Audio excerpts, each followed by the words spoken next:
humanity walks on it, it is not humanity.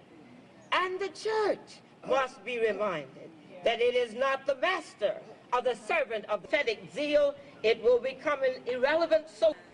And what I know. Sir, would you come up as you lead us in this song, Down by the River? Now, everyone should be here who's going to be part of this magnificent photograph. Now, I want you to think of this young people, particularly the young people in this audience. She's an international icon. She was on the founding body of the United Nations, advisor to 4 United States presidents. She was really a power broker in a time when it was very difficult for African Americans to do anything of that level. Do you remember some of the stories she shared with you as a kid, or was it really the teachings and your readings following her passing? Well, actually, you know, Daytona Beach is a very small community.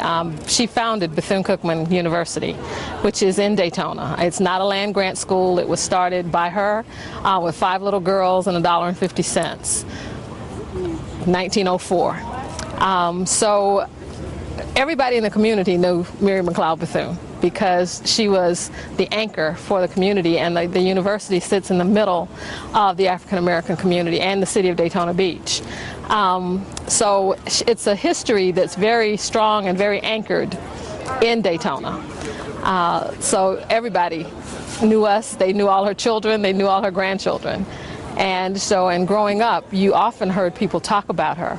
But my father, being her only child, we had a very close relationship with her, with the work that she did, because he helped her throughout his life to do the things that she was doing. So we basically grew up in it. More so than just hearing stories, we actually lived the results of her work, which is not always an easy thing, because like the King children, Malcolm's kids, you're always in the spotlight. Well, how come right now? If you cut class, everybody knows. Okay. That's funny. Exactly. How have you led your life according to her principles? I've tried to, being her grandchildren, we were always politically active. I remember my father taking myself and my brothers around the state of Florida as he campaigned for people who were going to do things for the black community, even as children. So we grew up with a sense of civic responsibility. We grew up with a sense of we have to participate. It's not optional.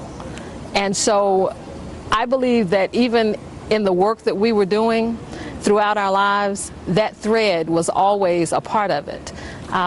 I did not want to be a teacher, so I did everything in my power not to be. I majored in accounting when I was an undergraduate, ended up teaching anyway, teaching small businesses how to, you know, get their act together and how to be successful and find stability, doing workshops. When it's on your DNA, you can run from it, but eventually you're going to end up right where you're supposed to. And so even in trying to avoid being the grandchild or granddaughter, you still get there because it is on your DNA. And you also have a conscious self that says, if the world is going to be better, you have to do your part. We can all try to not do, but the result is that we see the kinds of things we see now. When we sit at home and we're silent, when we don't get out and do even just that little piece that we can do, that piece is a part of the puzzle. And no matter how small it is, it matters. It's what makes the piece complete. And so when we don't do even that little piece that we can do, something falls to the wayside. And what's falling to the wayside today is our children. You know, so we have to really pick up the pace. We don't have a whole lot of time.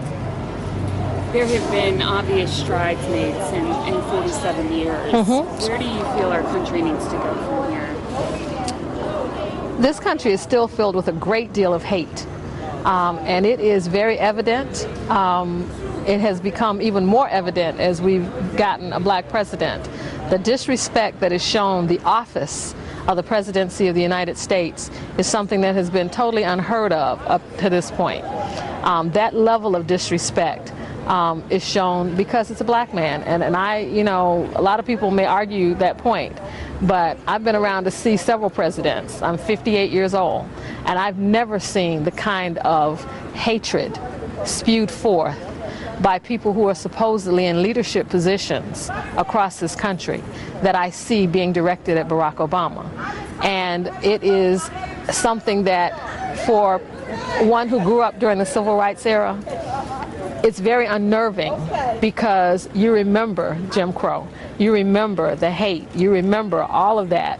And what I see now are the edges of that kind of behavior, and which says to me that it's still interwoven into the fabric of this country. That is the thing that will destroy us. It will destroy us from within. And as a child, I remember Khrushchev saying that Russia would not have to destroy America. America would destroy itself from within. That kind of hatred is what will destroy this country. We have to start to understand that we are only as strong as our weakest link. Hatred is weakness. It's cowardness. It is not something that makes anything strong. Even the person who's spewing it forth is not strong because they hate something. If anything, they alienate, you know, other people and keep people separate. We have to be the country that we say we are. You know, at Ellis Island it says, "Bring me your tired, your poor." We've forgotten about that.